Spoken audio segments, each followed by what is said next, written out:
नमस्कार, मी प्रशांत सागवेकर. सर्व प्रेक्षकांना जय महाराष्ट्र. आणि आता पाहणार आहोत राज्यातल्या प्रमुख शहरातल्या प्रमुख घडामोडी.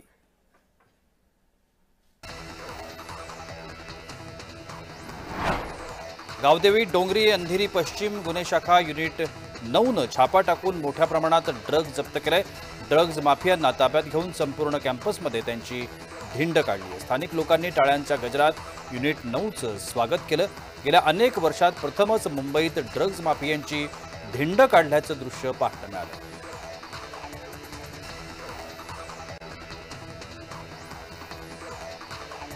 छताला पडलेल्या भेगा, गळक्या भिंती, तुटलेल्या संरक्षक भिंती, बंद अवस्थेतील उद्वाहन, नादुरुस्त पाण्याचे पंप आणि मलनिस्सारण वाहिन्या आदी समस्यांमुळे त्रस्त असलेल्या MMRDA पुनर्वसन वसाहतीमधील प्रकल्पग्रस्तांना आता दिलासा मिळणार आहे. MMRDAनं मुंबईतील प्रकल्पग्रस्तांसाठी बांधलेल्या शेकडो इमारतींचं सरसंरचनात्मक लेखापरीक्षण आणि दुरुस्ती करण्याचा निर्णय घेण्यात आलाय. MMRDAनं मुंबईतील प्रकल्पग्रस्तांसाठी बांधलेल्या मुंबई शहर आणि उपनगरातील 576 वसाहतींमधील सुमारे 45,798 कुटुंबियांना याचा फायदा होणार आहे.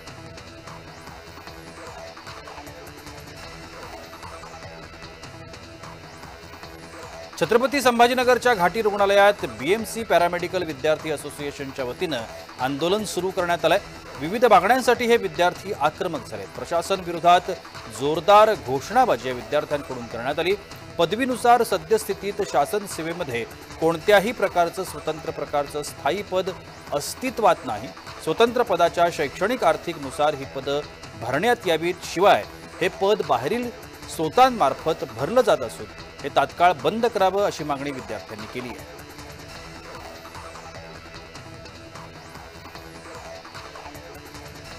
गणेशोत्सव काळात सागरी किनारा मार्ग दिवसरात्र सुरू ठेवावा अशी सूचना वाहतूक पोलिसांनी मुंबई महानगरपालिका प्रशासनाला केली आहे. सध्या हा मार्ग सकाळी 7 ते रात्री 11 पर्यंत सुरू असतो. तसंच त्याची उत्तर वाहिनी शनिवारी आणि रविवारी बंद असते. येत्या गणेशोत्सवाच्या काळात 7 ते 17 सप्टेंबर या कालावधीमध्ये वाहतूक कोंडी टाळण्याकरता सागरी किनारा मार्ग सुरू ठेवावा अशी सूचना वाहतूक पोलिसांनी पालिका प्रशासनाला केली आहे.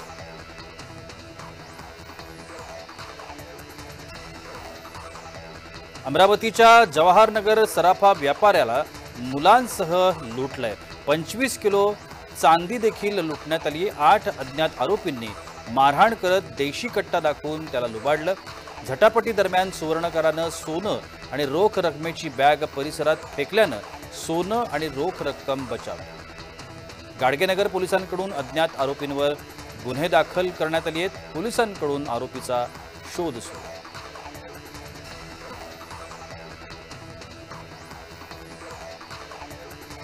अमरावतीच्या मेळघाटमध्ये आदिवासींचा डोलार उत्सव आयोजित करण्यात आला. आदिवासींची अनेक वर्षांची उत्सवाची परंपरा आहे. उत्सवादरम्यान गायन, वादन, नृत्य, नाट्य अशा कला सादर केल्या जातात. डोलार उत्सवावर आदिवासींची श्रद्धा आहे. आदिवासी या उत्सवामध्ये आरोग्याची प्रार्थना देखील करतात.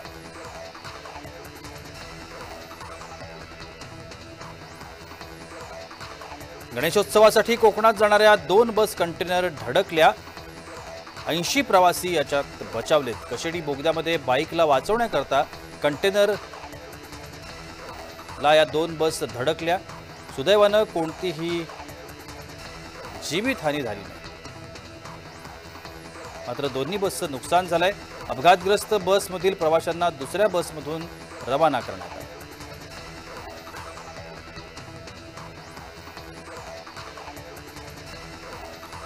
विधानसभा निवडणुकीच्या तोंडावर बहुचर्चित शक्तीपीठ महामार्गाचा प्रकल्प तुर्तास गुंडाळून ठेवण्याची भूमिका महायुत सरकारनं घेतली आहे. शेतकऱ्यांच्या विरोधाच्या पार्श्वभूमीवर महामार्गासाठी भूसंपादनाची अधिसूचना रद्द करण्याचा महत्त्वपूर्ण प्रस्ताव मुख्यमंत्री एकनाथ शिंदे यांच्याकडे पाठवण्यात आला होता आणि त्यावर लवकरच निर्णय होणं अपेक्षित असल्याची माहिती सूत्रांनी दिली आहे.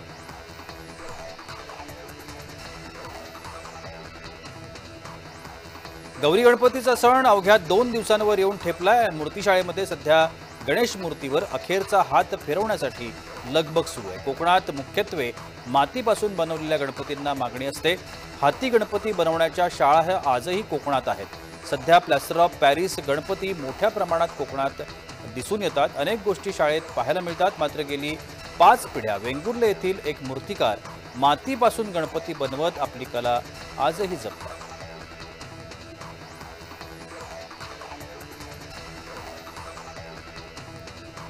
कोकणातला सर्वात मोठा सण म्हणजे गौरी गणपतीचा।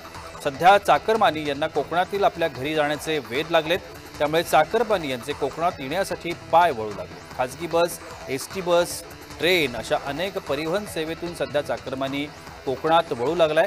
कोकणासाठी सुमारे 600 फेऱ्या कोकण रेल्वेनं 1 सप्टेंबर ते 17 सप्टेंबर या कालावधीमध्ये वाढवलेल्या आहेत। याचबरोबर कोकणामध्ये एसटी आणि खासगी अशा 5000 वाहनं सज्ज आहेत।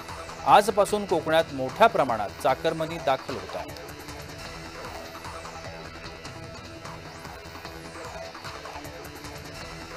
सध्या सर्वच ठिकाणी आपल्या लाडक्या गणरायाचं स्वागत वाजत गाजत करताना सर्वच मंडळं पाहायला मिळतात।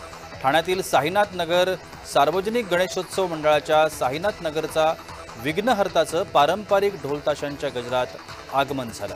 यंदा मंडळाचं 46वं वर्ष आहे। आपल्या लाडक्या बाप्पाचं पहिलं रूप डोळ्यात साठवून ठेवण्यासाठी गणेश भक्तांनी गर्दी केलेली पाहायला मिळाली।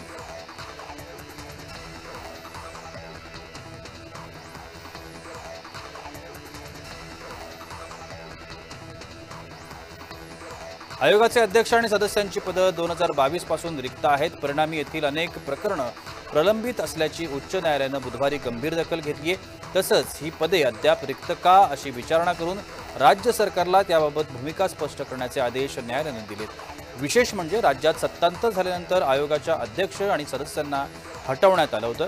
मुख्य न्यायमूर्ती देवेंद्र कुमार उपाध्याय आणि न्यायमूर्ती अमित बोरकर यांच्या खंडपीठानं या याचिकेतील सुनावणीमध्ये हे आदेश दिले।